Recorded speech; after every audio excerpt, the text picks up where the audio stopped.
ঢাকা-চট্টগ্রাম মহাসড়কের কুমিল্লার বুড়িচং উপজেলার নিমসার এলাকায় অবৈধ থ্রি হুইলার আটককে কেন্দ্র করে হাইওয়ে পুলিশের ওপর হামলা ও সরকারি গাড়ি ভাঙচুরের ঘটনায় ১৯ জনকে গ্রেফতার করেছে পুলিশ। বুধবার বিকাল ৪টায় জেলা পুলিশ সুপারের কার্যালয়ে আয়োজিত সংবাদ সম্মেলনে এ তথ্য জানান কুমিল্লার পুলিশ সুপার মোহাম্মদ আনিসুজ্জামান।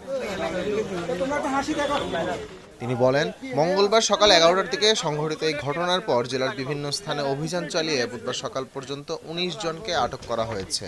গ্রেফতারকৃতদের বিরুদ্ধে আইনগত ব্যবস্থা নেওয়া হচ্ছে। একই সঙ্গে ঘটনায় জড়িত আরও কয়েকজনকে শনাক্ত করা হয়েছে এবং তাদের গ্রেফতারে অভিযান অব্যাহত রয়েছে। পুলিশ জানায়, মঙ্গলবার সকালে ময়নামতি হাইওয়ে থানার টহল দল ঢাকা-চট্টগ্রাম মহাসড়কে চলাচলরত কয়েকটি অবৈধ থ্রি হুইলার আটক করে। এ সময় ৩০-৩৫ জনের একটি সংঘবদ্ধ দল পুলিশের কাজে বাধা দেয় এবং এক পর্যায়ে টহল দলের উপর হামলা চালায়। হামলাকারীরা পুলিশের গাড়িতে ইটপাটকেল নিক্ষেপ ও ভাঙচুর করে। এতে গাড়িটি ক্ষতিগ্রস্ত হয়। ঘটনার জেরে এলাকায় উত্তেজনা সৃষ্টি হলে কিছু সময়ের জন্য মহাসড়কে যান চলাচল ব্যাহত হয়। গতকালকে ঢাকা-চিটাগং মহাসড়কে একটি ঘটনা ঘটেছে। সেটি হচ্ছে যে মহাসড়কে থ্রি হুইলার চলাচল সম্পূর্ণ নিষিদ্ধ এবং মহাসড়কে বিপরীত দিক দিয়ে উল্টা পথে থ্রি হুইলার চলে। এর ফলশ্রুতিতে সড়ক দুর্ঘটনা ঘটে, প্রাণহানি ঘটে। এটি আবার পুলিশের উপর দায়িত্ব বর্তায়। তার এই ধারাবাহিকতায় গতকালকে হাইওয়ে পুলিশ, কুমিল্লা রিজিয়নের হাইওয়ে পুলিশ বিপরীত উল্টা পথে যে গাড়ি থ্রি হুইলার যেগুলো চলতেছিল, ইজি বাইক, সিএনজি, এগুলির বিরুদ্ধে অভিযান এবং প্রসিকিউশন দাখিল করতেছিল। এমন সময় নিমসার বাজারে থ্রি হুইলার এবং সিএনজির চালক সহ স্থানীয় কিছু লোকজন ১০০ থেকে ১২০-২৫ জন লোক অতর্কিতভাবে হাইওয়ে পুলিশের উপর হামলা করে। এতে হাইওয়ে পুলিশের পুলিশ সদস্য ২ জন গুরুতর জখম হয়, আহত হয়। কনস্টেবল, ড্রাইভার কনস্টেবল ইউসুফ এবং আরেকজনের নাম হচ্ছে রাব্বি, এরা মারাত্মকভাবে আহত হয়। এছাড়াও এএসআই মিন্টু আছে এবং শাহরিয়ার আছে।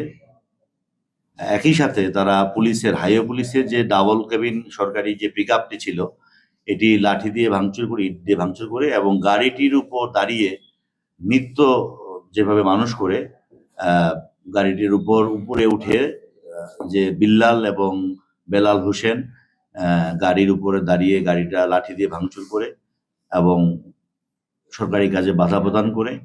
এই ঘটনাটি আপনাদের কুমিল্লা সহ সারা দেশে পুলিশের বিরুদ্ধে, সরকারের বিরুদ্ধে, রাষ্ট্রের বিরুদ্ধে, সমাজের বিরুদ্ধে যুদ্ধ ঘোষণার মতো।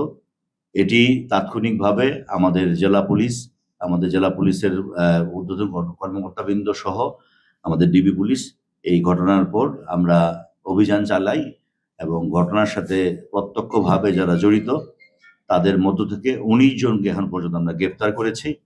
এই ১৯ জনকে আমরা বিজ্ঞ আদালতে বিচারের জন্য সোপর্দ করব। তাদের বিরুদ্ধে নিয়মিত মামলা রুজু করা হবে এবং ঘটনার সাথে বাকি যারা জড়িত আছে, অভিযান অব্যাহত আছে, প্রত্যেককেই গ্রেফতার করে আইনে আওতায় আনা হবে। কারণ একটি নির্বাচিত সরকারের অধীনে বাংলাদেশ পুলিশ বাহিনী কাজ করে থাকে। আমরা মাঠ পর্যায়ে কুমিল্লা জেলা পুলিশ, কুমিল্লার যে মানুষ, সম্মানিত জনসাধারণের জনশৃঙ্খলা রক্ষার্থে আমরা পুলিশ দিনরাত কাজ করতেছি। এই কাজের ধারাবাহিকতায় আমরা আপনাদের সহযোগিতা সবসময় পেয়ে থাকি। আপনাদের মাধ্যমে আমরা আজকে একটা বার্তা দিতে চাই, পুলিশ রাষ্ট্রের একটি গুরুত্বপূর্ণ অঙ্গ। মাঠ পর্যায়ে পুলিশ আইন শৃঙ্খলা রক্ষা, জনশৃঙ্খলা রক্ষা, চুরি ডাকাতি ছিনতাই সহ মহাসড়কের যানজট এবং মহাসড়কের যে শৃঙ্খলা এবং মহাসড়কের যে নিরাপত্তা সেটি বিধান করে থাকেন হাইওয়ে পুলিশ। পাশাপাশি আমরাও সহযোগিতা করি। তো এই কাজে বিঘ্ন সৃষ্টিকারী যারা ছিল তাদেরকে আমরা গ্রেপ্তার করতে সক্ষম হয়েছি। আমরা একটি মেসেজ দিতে চাই, ভবিষ্যতে আবারও যদি কোনো দুষ্কৃতিকারী, সন্ত্রাসী যারা পুলিশের কাজে বাধা প্রদান, সরকারি যানবাহন ভাঙচুর এবং এই ধরনের রাষ্ট্রের নিয়মের, সরকারি কাজের বিপরীতে গিয়ে বাধা প্রদান করবে, কাউকে আমরা ছাড় দেব না। আমরা এই ধরনের চিন্তা ভাবনা যদি আরো কারো মাথা থাকে, তারা যেন এই ধরনের চিন্তা থেকে সরে আসে।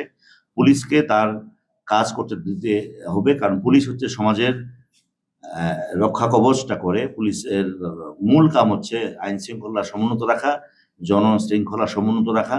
আমরা আমাদের এইসব কাজে বদ্ধপরিকর। আমাদের প্রতিটি সদস্য আমরা অক্লান্ত পরিশ্রম করি। আপনারা দেখেন গতকালকে ঘটনাটি ঘটার পর আমরা কিন্তু সারা রাত এবং কালকে থেকে এবং এখন পর্যন্ত আমরা অভিযান অব্যাহত রেখেছিলাম। আমরা মূল যারা এই দুষ্কৃতিকারী সন্ত্রাসী, এদেরকে আমরা গ্রেপ্তার করেছি।